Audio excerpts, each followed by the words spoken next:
අද දවසේ මම පටන් ගත්තේ උදේ 6ට. මූණ සෝදලා අද දවසේ කැලෙන්ඩර් එක මාරු කරලා ඊයේ රෑ පෙඟෙන්න දාපු චියාසීඩ් වතුර එක බීලා තමයි අද දවසේ මම පටන් ගත්තේ. ඇත්තටම රටක ජීවත් වෙද්දී කාලය කියන්නේ කොච්චර වටින දෙයක්ද කියලා මට දැන් ටික ටික තේරෙන්න පටන් අරගෙන තියෙන්නේ. දවසක් ගෙවිලා යනවා දැනෙන්නේ නැති තරම්. අද උදේ මට කරන්න ඕන උනේ මගේ මහත්තයා වෙනුවෙන් උදේ කෑමක් හදන එක.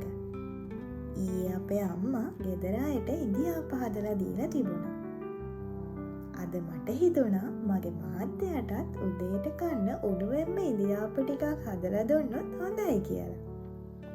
අම්මා කරන දේවල් දැක්කම මටත් ඒවා කරන්න හිතෙනවා. ඒ වගේම මම අලුත් දෙයක් හැදුවොත් අම්මත් ඒක හදන රස බලනවා. ඒ බැඳීම මට හරි වටිනවා. ඉඳිආප්ප හදන්න මම ඉගෙන ගත්තේ මගේ අම්මගෙන්.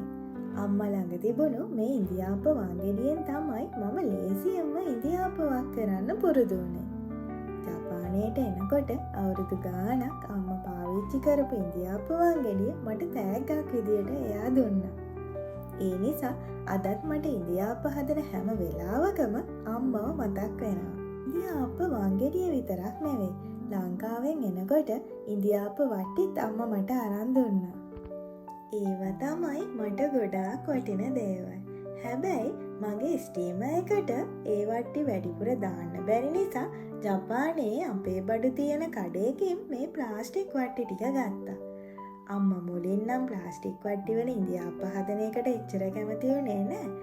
ඒ දැම්මට මේවා හරිම පහසුයි. ඉක්මනට හදාගන්නත් පුළුවන්, හොදලා කරලා තියාගන්නත් ලේසි. රටක ජීවත් වෙද්දී අපිට පුළුවන් විදිහට ලේසි දේවල් තෝරගෙන ඒ ඉතුරු වෙන කාලය ජීවිතේ වෙන දේවල් වෙනුවෙන් යොදා ගන්න අපි ඉබේටම පුරුදු වෙනවා. ඒ නිසා දැන් මම වැඩ ලේසි කරන පුංචි දේවල් වලටත් ආදරෙයි. වැඩ කරලා මහන්සි වෙලා ගෙදර එන මගේ මහත්තයාට උණුවෙන්ම කෑම හදලා දෙන්න මම ගොඩක් ආසයි. හැමදාම ඒක කරන්න බැරි වුණත් පුළුවන් දවසට ඒ සතුට මග ඇරලා දවස ගෙවන්න මට හිතෙන්නේ නැද්ද? ඉඳිආප්ප එක පොල් සම්බෝල හැදුවා. මොකද ඒක එයාගේ ආසම කෑම වලින් එකක්. ඊයේ හදපු පරිප්පුයි මාළු හොදි එක්ක අද උදේ මේසෙ ලෑස්ති වුණා. දැක්කම ඉඳිආප්ප කන්න හිතෙනව නේද? උදේට මම කරන්න ආසම තව පුංචි වැඩක් තියෙනවා. ඒ තමයි මගේ පැලවලට වතුර දාන එක. මේ රස්නේ කාලේ මගේ මිරිස් පැලයයි කරපිංච යාළුවයි කංකුම් වගාවයි තමයි හොඳටම වැඩෙන්නේ.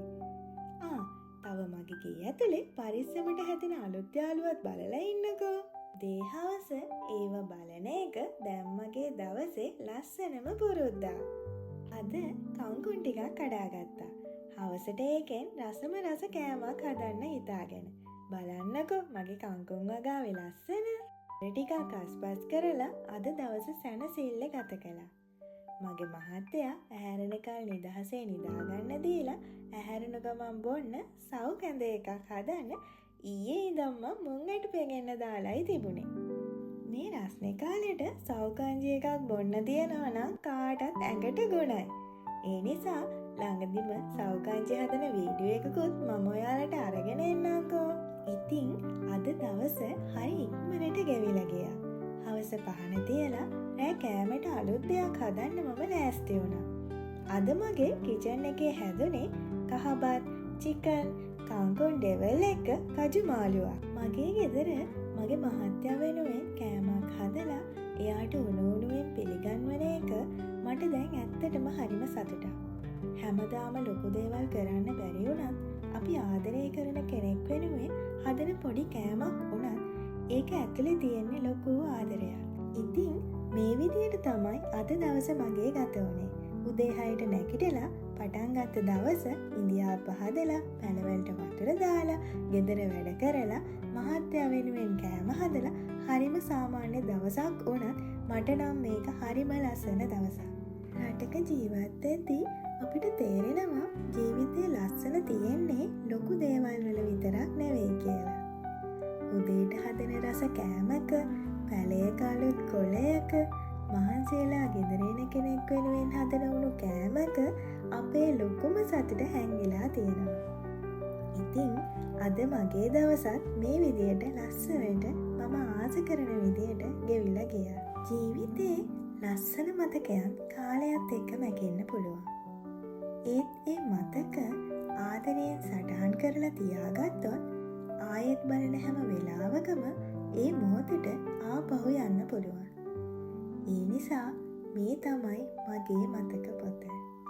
ජීවිතේ ලස්සන මතකයන් එකතු කරගෙන ඒ හැම මතකයක්ම ඔයාලත් එක්ක බෙදා ගන්න මම ආයෙත් එන්නම්.